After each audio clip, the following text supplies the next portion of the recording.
bronce, Señor, tu rostro quiero ver.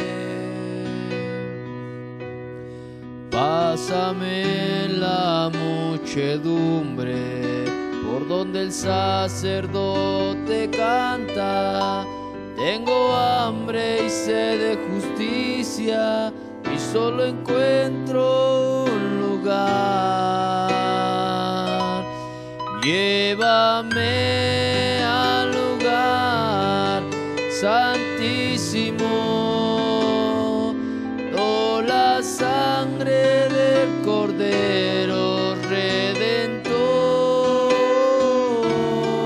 Llévame al lugar santísimo, tócame.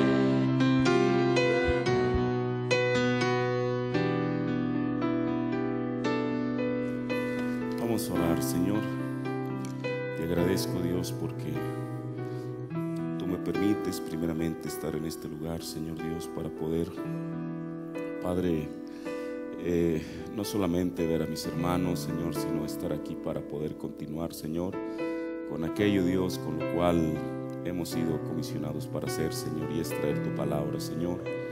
Te pido, Dios, que en esta mañana tú vengas, Señor. Tu profeta nos enseñó que tú siempre cumples con tu cita, Señor. Padre, tú has prometido que donde quiera que estén 2 o 3 reunidos en tu nombre, tú estarías en nuestros medios, Señor.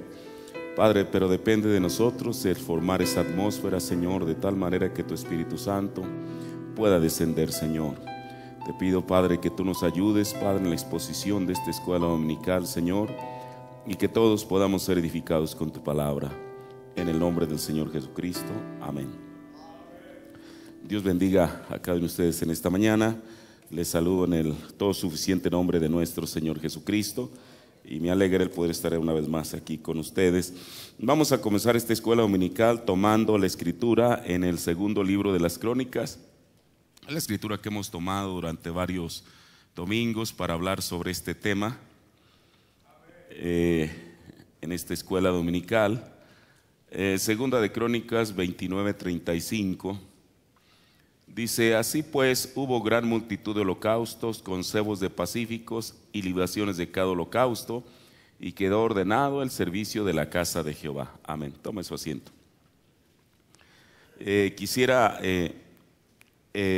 Estamos hablando, si usted voy a refrescar un poquito su memoria, estamos hablando sobre lo que son los oficios y ministerios de los que el profeta habla, precisamente en un reglamento que era el que ellos observaban, el que ellos llevaban a cabo en el tabernáculo Branham. Y entonces vamos de alguna manera por el orden casi, bueno, aquí primero él pone los síndicos, pero en esta mañana yo voy a poner los diáconos. Vamos a hablar exactamente de eso, acerca de los diáconos, algunas cosas que la Biblia nos dice y sobre todo lo que el mensaje nos dice, para poder saber no solamente cuál es el propósito de tener diáconos, sino cuál es su función aquí dentro de la iglesia local.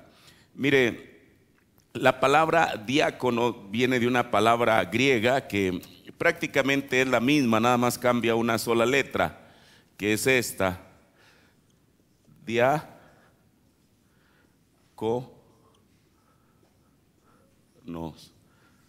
Ahora, es prácticamente igual que en español, solo cambia la letra la C por una K. Bueno, pero ¿qué es lo que quiere decir? Mire, en el griego esta palabra literalmente significa ayudante. Entonces, vamos a partir de allí para poder ver algunas cositas.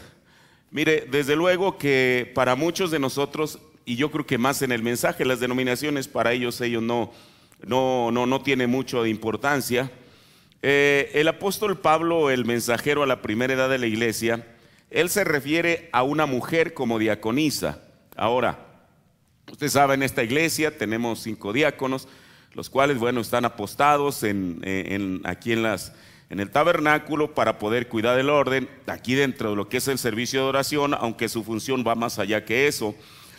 Pero entonces, pensemos que estamos nosotros viviendo 2000 años atrás, cuando el apóstol Pablo está predicando Y entonces él en la carta a los Romanos, el capítulo 16, el verso del 1 al 2, dice lo siguiente: les encomiendo a Febe, nuestra hermana, la cual es diaconisa de la iglesia que está en Cencreas, que la recibáis en el Señor como es digno de los santos, y que la ayudéis en cualquiera cosa en que os hubiere menester, porque ella ha ayudado a muchos y a mí mismo. Mire, ¿cómo nosotros podemos entender que el apóstol Pablo mencione a una mujer como diaconisa?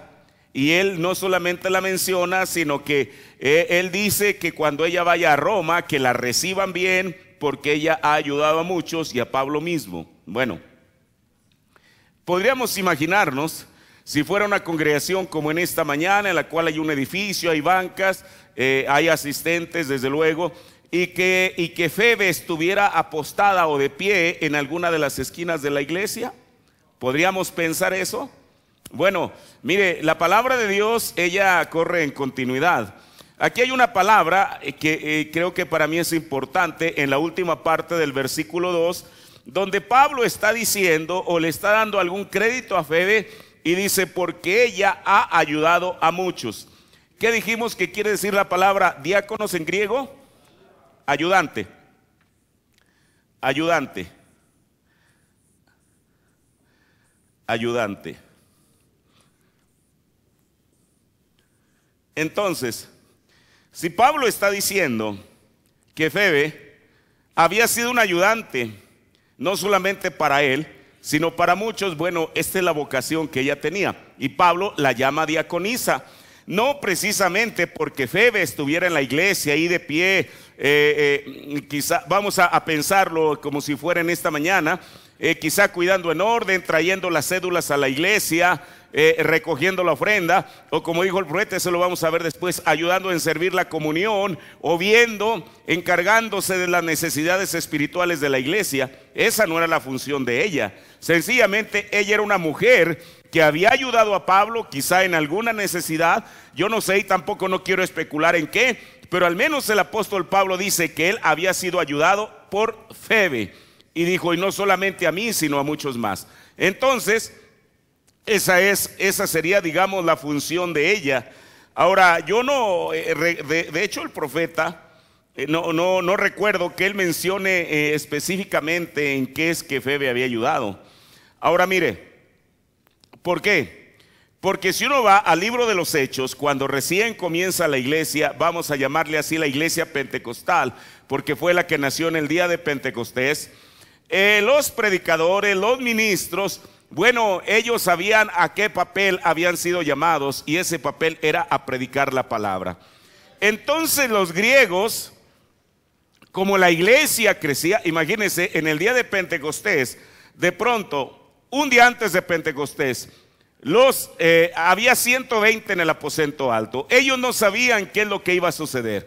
Lo único que sabían es que la última comisión de Jesús es que fueran a predicar el evangelio a toda criatura. Pero resulta que en Pentecostés ellos ni estaban predicando el evangelio, ni siquiera Jesús dijo que fueran por todo el mundo. El asunto es que ellos ni siquiera habían salido de Jerusalén.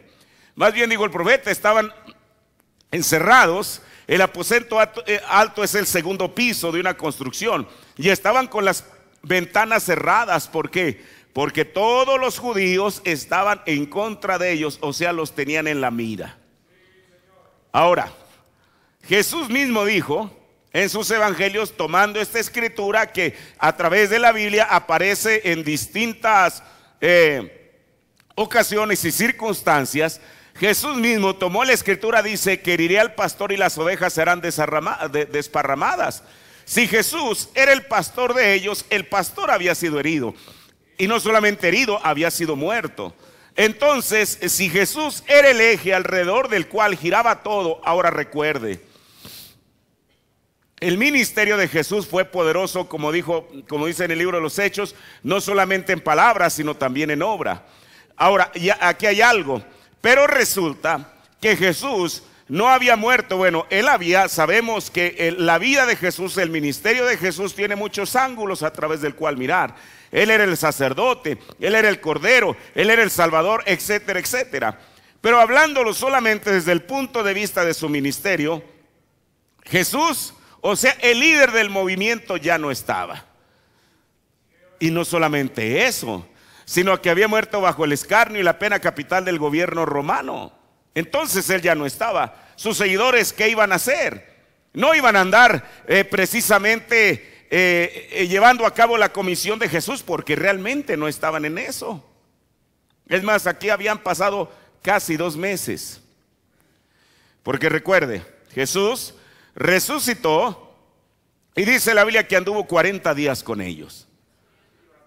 Pero resulta que en Hechos 1 ya no volvemos a ver a Jesús. Entonces durante esos 2 días, aparentemente ellos habían quedado huérfanos durante esos 10 días, aunque Jesús dijo que no los iba a dejar huérfanos, que no iba a estar la persona de Jesús, pero iba a enviar al Espíritu Santo.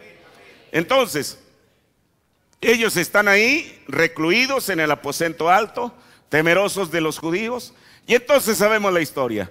Baja un viento recio que llena aquel lugar, y entonces lenguas como de fuego les aparecen, y entonces ellos comienzan a hablar en lenguas y son llenos del Espíritu Santo. Ahora, bueno, después de ahí, dijo el profeta, antes de recibir el Espíritu Santo, ellos estaban temerosos de los demás judíos. Dijo, pero después de recibir el Espíritu Santo, dijo él, el intentar detenerlos era como tratar de apagar un incendio en un día que hace mucho viento. Ya no podían, porque el Espíritu Santo había venido a ellos. Entonces, bueno, ellos recordaron las palabras de Jesús: id a todo el mundo y predicar el evangelio. Claro que en aquel tiempo no existían los medios de comunicación que existen hoy. Ellos caminaban en camello, en caballo, en carreta, en lo que sea. Pero al menos por algo, porque Jesús dijo que se predicare este evangelio comenzando en Jerusalén. Por eso dijo el profeta, el evangelio no comenzó en Roma, el evangelio comenzó en Jerusalén. Entonces, haga de cuenta como una espiral del epicentro. Aquel espiral se comenzó a abrir poco a poco hasta que eventualmente llegó a todo el mundo. Pero veamos al centro de la espiral, que es Jerusalén. Ellos comenzaron a predicar en Jerusalén, desde luego en contra de todo y de todos, porque los principales enemigos que ellos tenían eran los judíos mismos. No solamente usted sabe, de raza, sus hermanos de raza, sino que aquellos que creían en Jehová, pero que no podían aceptar que Jehová se había hecho carne. Entonces, eso no impide que el avance del evangelio continúe. Y entonces los discípulos, ellos sabían que habían sido enviados a predicar el evangelio, y eso fue lo que hicieron. Pero entonces, así como Moisés, que falló en circuncidar a su propio hijo por la comisión que él tenía en mente de ir a libertar a Egipto, también esta iglesia, o estos líderes, digamos, de la iglesia primitiva, entonces comenzaron usted sabe, no creo que deliberadamente, sino que su mente estaba enfocada en predicar el evangelio, porque así como hace 2000 años, la encomienda o la visión o el propósito de cada cristiano es el mismo, que Jesús viene pronto. Ellos no sabían, y mire, y qué bueno que Jesús no dijo el día, porque eso ha mantenido a cada edad, a cada generación, predicando la segunda venida de Cristo como inminente. Yo creo que hace 2000 años ellos estaban predicando lo mismo que nosotros, que Jesús viene pronto. Entonces era necesario alcanzar a tantos como les fuera posible para que fueran salvos. Pero en eso, a las viudas, como que las comenzaron a descuidar. Y entonces en Hechos, el capítulo 6, el verso 1, dice: en aquellos días, creciendo el número de los discípulos, hubo, o sea, de los creyentes, hubo murmuración, no entre ellos mismos, sino de los griegos contra los hebreos, de que sus viudas eran menospreciadas en el ministerio cotidiano.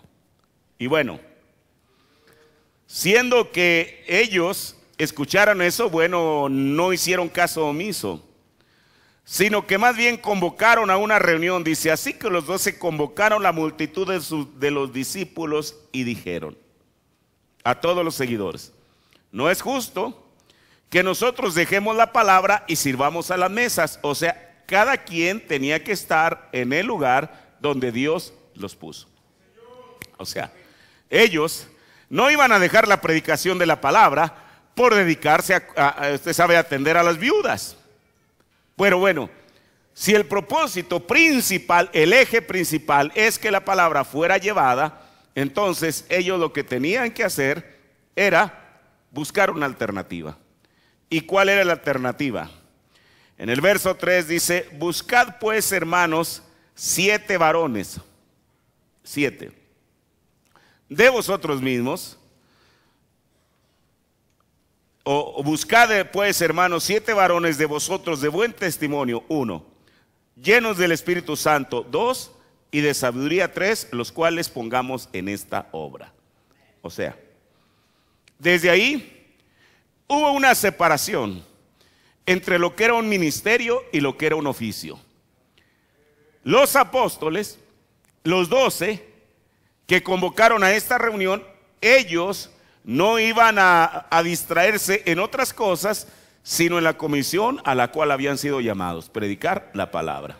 Entonces, dentro de la multitud dice: bueno, busquemos 7 varones. Si usted nota, aquí la Biblia es específica. No dijo que buscaran 4 varones y 3 mujeres, o 6 mujeres y un varón, o 7 varones, o 6 varones y una sola mujer. No, todos eran ¿qué? Hombres del sexo masculino. O sea, la primera vez que oficialmente son nombrados diáconos, todos ellos son hombres. Ahora, mire, y esta inspiración ellos yo creo que la recibieron por el Espíritu Santo. Mire, yo he dicho esto de Pentecostés, que fue en el año 33. A la edad de Éfeso, que comienza en el año 53, hubo una brecha de 20 años. En esos 20 años fue, digamos, la edad pentecostal de aquel tiempo, cuyo, voy a llamarlo así, cuyo mensajero fue Pedro. Porque como hemos dicho, usted ve Hechos 2, 3, 4, 5, 6, etcétera, etcétera, más o menos hasta Hechos 15, y creo que el libro de los Hechos tiene 28 capítulos. Hasta Hechos 15, más o menos a la mitad, es Pedro aquel que aparece en todo momento, en todo lugar y en cualquier circunstancia. Pero Dios sabía. Ahora esto nosotros lo sabemos a través de la revelación. Dios sabía que en el año 53 comenzaría a la primera edad de la iglesia, para la cual desde Hechos 9 Dios se encargó de preparar a su mensajero, el cual fue Pablo. Ahora, pero en estos 20 años de avivamiento, del año 33 al año 53, la Biblia dice en Hechos 4, creo que es Hechos 4, que ellos perseveraban en la comunión, o sea, en el compañerismo, en la doctrina, en el partimiento del pan, que era en la Santa Cena, y en las oraciones. Pero yo quiero hacer énfasis en esto, en la doctrina. Mire, en aquel tiempo ellos no tenían, bueno, sí había papiros, a lo que me refiero. En aquel tiempo nada de las enseñanzas de Jesús habían sido escritas. Todos los teólogos concuerdan en que los primeros evangelios fueron escritos a partir de 30 años más o menos de la muerte de Jesús. Ahora imagínense, 30 años. Y en esos 20 años de la edad pentecostal, ¿qué iban a hacer ellos? Solamente recordar las enseñanzas de Jesús. Ahora mire, aquí hay algo. Usted sabe, la luz va viniendo paulatinamente.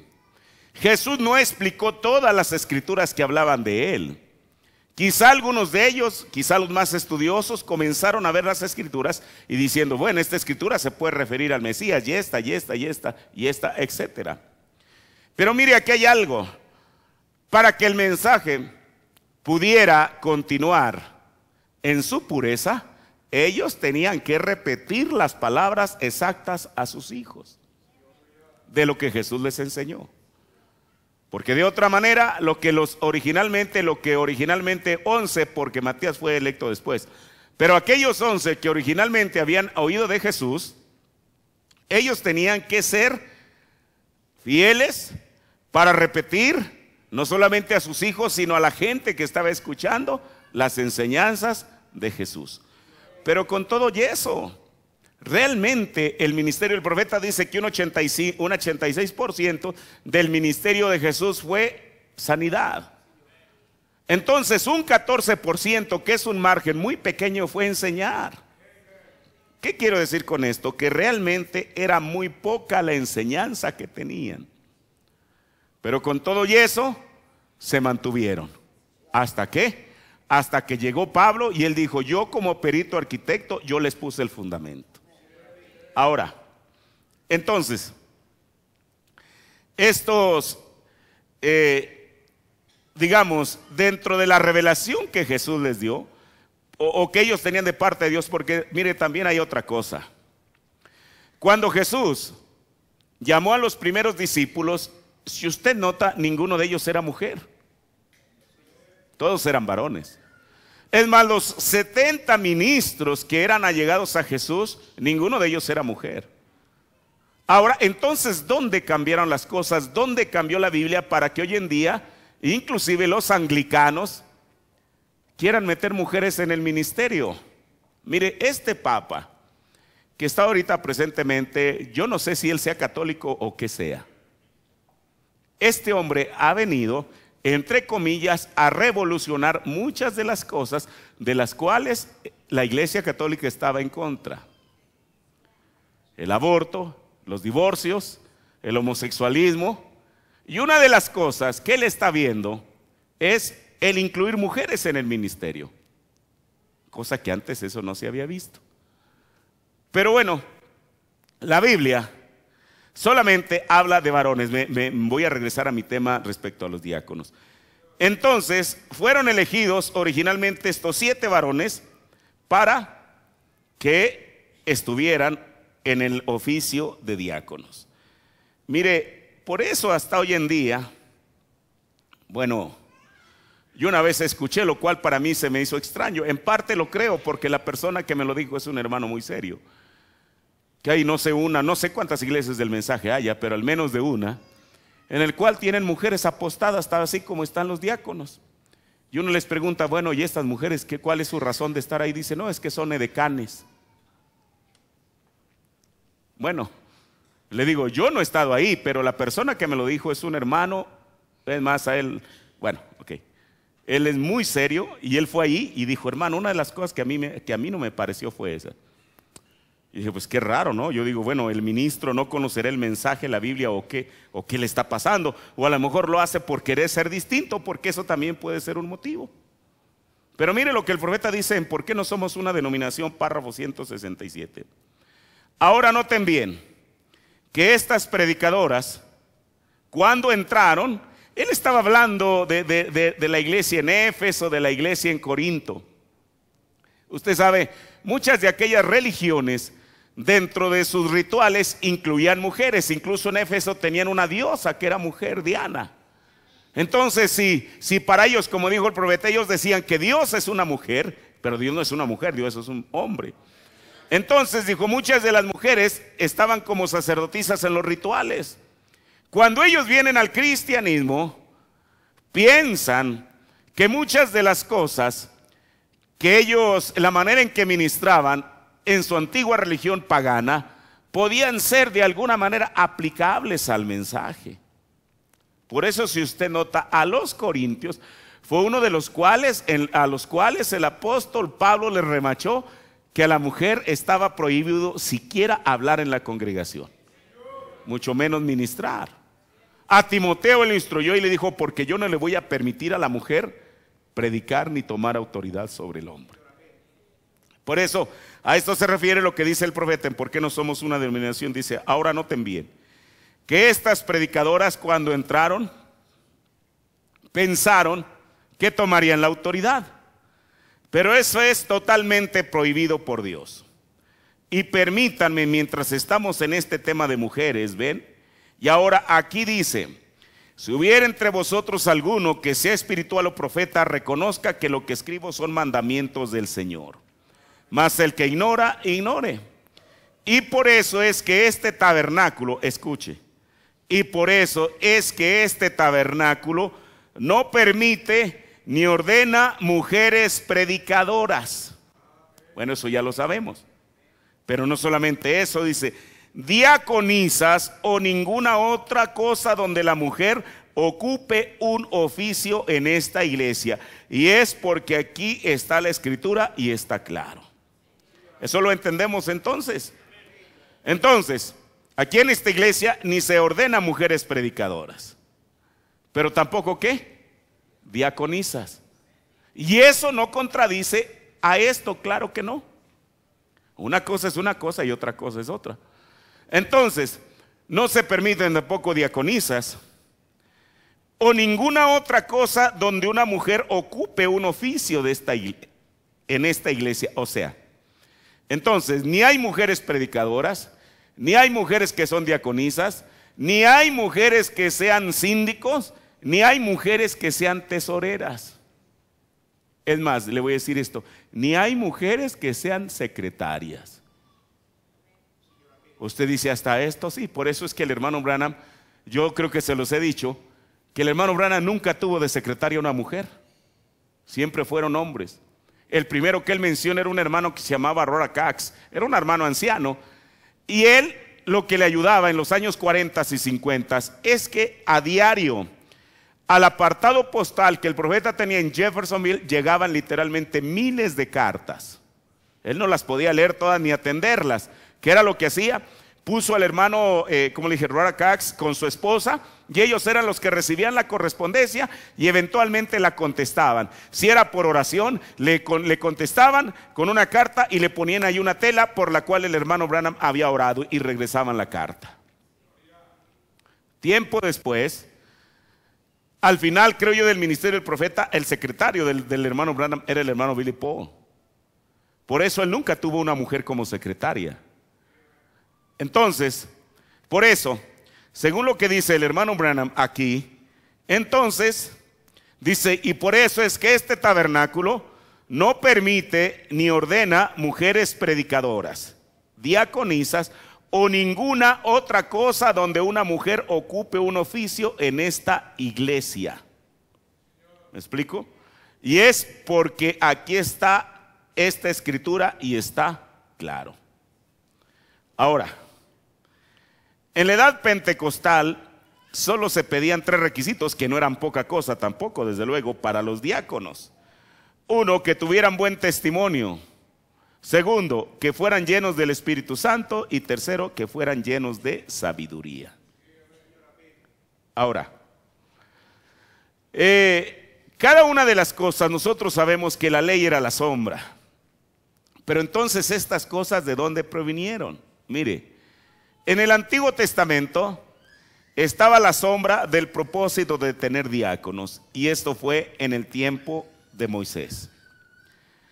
El hermano Branham dice que Moisés era el pastor de Israel. Ahora, imagínese usted una congregación de 2 millones de personas, matrimonios, hombres, mujeres, niños, etcétera. 2 millones. Entonces, usted sabe, en cualquier congregación, siempre va a haber problemas, va a haber dificultades, va a haber cosas por las que la gente pasa. Por eso yo creo que el oficio de cualquier pastor no solamente es predicar. Si eso fuera, sería lo más fácil que pudiera ser. ¿Por qué? Bueno, porque el hombre se esmera por darle un buen sermón a la gente y ahí acabó todo. Yo lo he dicho y me sostengo en ese principio, que realmente la función del pastor comienza cuando él se baja del púlpito. ¿Por qué? Porque va a haber gente que va a querer algún consejo, alguna orientación, algún problema que se tiene que solucionar, etcétera. Ahora, piense usted, y todos sabemos, porque hemos leído lo suficiente en la Biblia para saber que el pueblo de Israel, aunque el pueblo era el pueblo escogido de Dios, con todo y eso eran seres humanos, con sus problemas que un ser humano puede tener, con sus propias ambiciones, voy a llamarle, que un ser humano puede tener, con todas las cosas que un hombre puede tener y una mujer pueden tener. Entonces, entre ellos, no cabe duda que a lo mejor había fricciones, a fricciones me refiero, que había cosas entre ellos porque son seres humanos. Y alguien tenía que atender eso. Y entonces Moisés, habiendo entendido que su función no solamente era el libertador, aquel que los iba a guiar hacia la tierra prometida, sabía que en el camino entre que salieron de Egipto a la tierra prometida había muchas cosas que iban a suceder entre la gente y él no podía evadirlas. No puede decir: Señor, tú me llamaste y solamente me dijiste que tú habías escuchado el clamor de los hijos de Israel y que me habías enviado a liberarlos. Eso es todo lo que yo tengo que hacer. Así que lo demás no sé qué vaya a pasar, no. Sino que Moisés se involucró. Y se involucró de tal manera que la Biblia registra aquí en el libro de Éxodo, el capítulo 18, el verso 13 al 22. Y aconteció que otro día se sentó Moisés a juzgar al pueblo. Y el pueblo estuvo de delante de Moisés desde la mañana hasta la tarde. Imagínense, o sea, todo el día prácticamente la gente entraba y salía, pongámoslo de esta manera, de la carpa en la cual, o de la tienda en la cual estaba Moisés atendiendo a la gente. Y bueno, él tomó con demasiada seriedad su comisión, de tal manera que no se percató de algo. Él no lo hizo, pero fue el suegro de él quien se percató de algo y dice: y viendo el suegro de Moisés todo lo que hacía con el pueblo, dijo: ¿qué es esto que haces tú con el pueblo? ¿Por qué te sientas tú solo y todo el pueblo está delante de ti desde la mañana hasta en la tarde? Ahora mire, esto que la Biblia dice, yo no creo que haya solamente sido un día a la semana, era algo cotidiano, yo creo que con excepción del día de reposo. Aunque aquí, bueno, todavía el Señor no les había legislado lo que era el día de reposo, ¿verdad? Porque eso fue hasta Éxodo 20. Ahora, y Moisés respondió a su suegro: porque el pueblo viene a mí para consultar a Dios. Cuando tiene negocios vienen a mí, y yo juzgo entre el uno y el otro, y declaro las ordenanzas de Dios y sus leyes. Entonces el suegro de Moisés le dijo: no haces bien. ¿Pudiste imaginarse una persona común como lo era Jetro aconsejándole a Moisés, que era el mensajero, que era el profeta de Dios? Y entonces él le da una razón, le dijo: mira, desfallecerás del todo tú y también este pueblo que está contigo, porque el negocio es demasiado pesado para ti, no podrás hacerlo tú solo. Ahora, ¿qué es lo que iba a hacer? ¿Qué es lo que iba Moisés a hacer con esta recomendación, con este consejo de Jetro? ¿Qué le iba a decir? Oye, Jetro, yo soy el profeta, tú eres solamente un laico aquí de la iglesia. Aquellas palabras de Jetro penetraron, yo creo que en lo más profundo de Moisés, y él dijo: es verdad. Ahora termino con esto.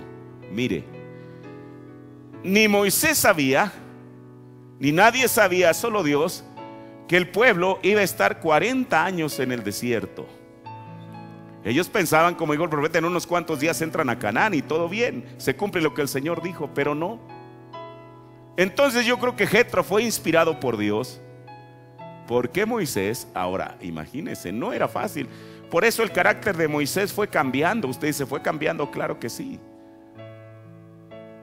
¿Por qué? Por la presión del pueblo en él. A veces lo exasperaban. Esa es la razón que él golpeó, no solamente, sino golpeó la roca 2 veces cuando el Señor le dijo que le hablara a la roca. Porque al final el pueblo lo había exasperado y él no había dejado de ser un siervo de Dios. Por eso estas palabras muy a tiempo de Jetro, qué bueno que le puso atención. Dijo: mira, va a llegar un momento en que te vas a quedar exhausto, mejor toma las cosas con tranquilidad. Pero no solamente le dijo eso, sino le dijo: mira, Moisés, yo te aconsejaría que tú hagas esto. Y Moisés prestó atención a lo que Jetro le estaba diciendo. Mira, esta desde luego es la sombra solamente Estamos viendo la sombra para luego traerlo a lo real con nosotros. En esta mañana, Dios les bendiga. Vamos a ponernos de pie. Señor, te agradezco, Dios, porque tú nos has permitido, Señor, hablar estas cositas de tu palabra, Señor, las cuales sabemos, Señor, que son verdaderas, Señor Jesús y Padre Celestial.